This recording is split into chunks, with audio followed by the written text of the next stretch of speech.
definitely teams to take a look at in Clay County. Fleming Island has always got something that produces, a good win or two on top of, getting to the playoffs.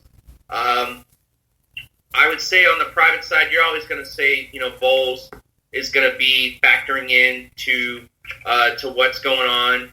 I think Jack's Episcopal with Mark Brunell and their tight end that has committed to Penn State, I think they're going to make a little bit of noise. I think that Florida High is the second best team in that region, though, just for the record. I think that there will be some, obviously I think, Reigns is going to be there. We'll see what Revolt can produce. I'm very bullish on Mandarin and Sandalwood.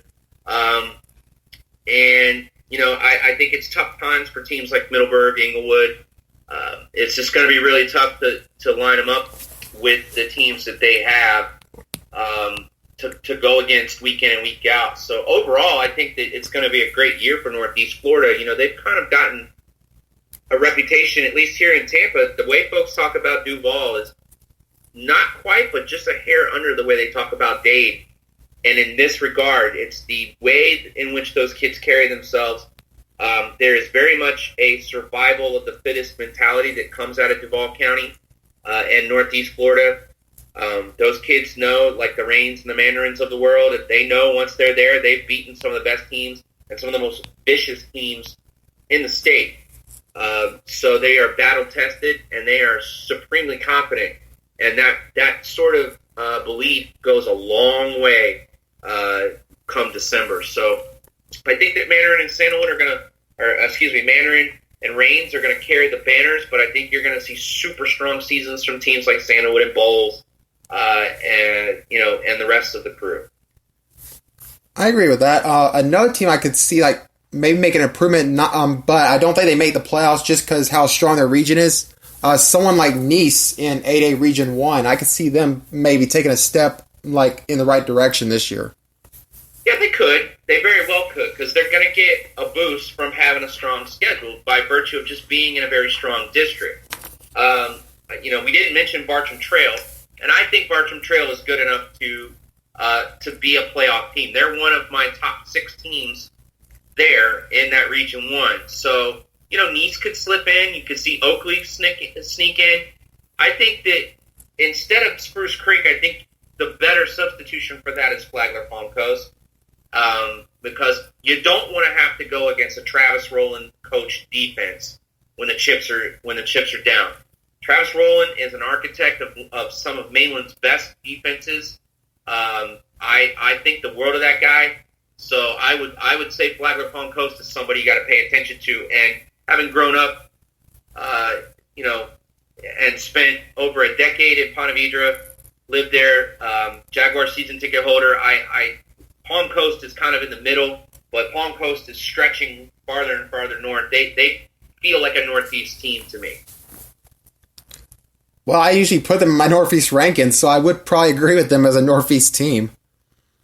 It's a little. There's a dividing line in terms of cable companies and all of that stuff. You've got Comcast and Spectrum kind of running literally halfway through the neighborhood. So one half gets to see, literally one half of the school gets to see their games, the other half doesn't. So it's kind of a weird setup. But Flagler Palm Coast to me deserves to be lumped in with those First Coast teams because they really are geographically a part of the Southern First Coast.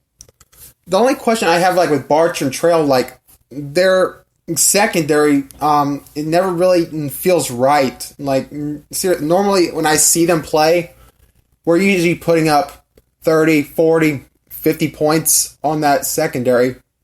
It's just tough to see. But yes or no, they usually win those games still, right? The name of the game is to outscore your opponent, and now it may catch up with them this year. I fully admit that.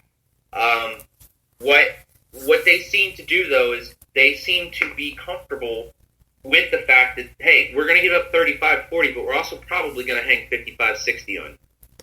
That's tough to do once you start getting up to those higher level teams, though.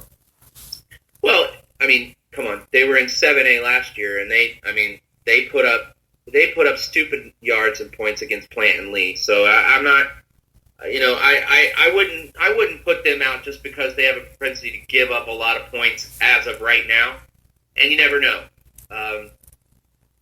Guys tend to pop up on rosters when you least expect them, and the way we have our state, it's all set up. That area is growing so quickly, you never know. There could be a transfer that comes in and makes an instant impact. I guess that's one of those cases where we shall see.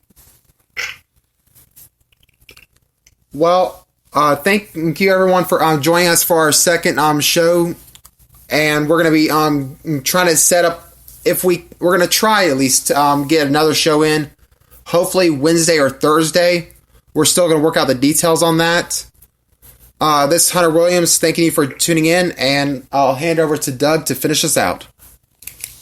We appreciate you checking us out. We promise we're going to work through some of these kinks that we've got going on.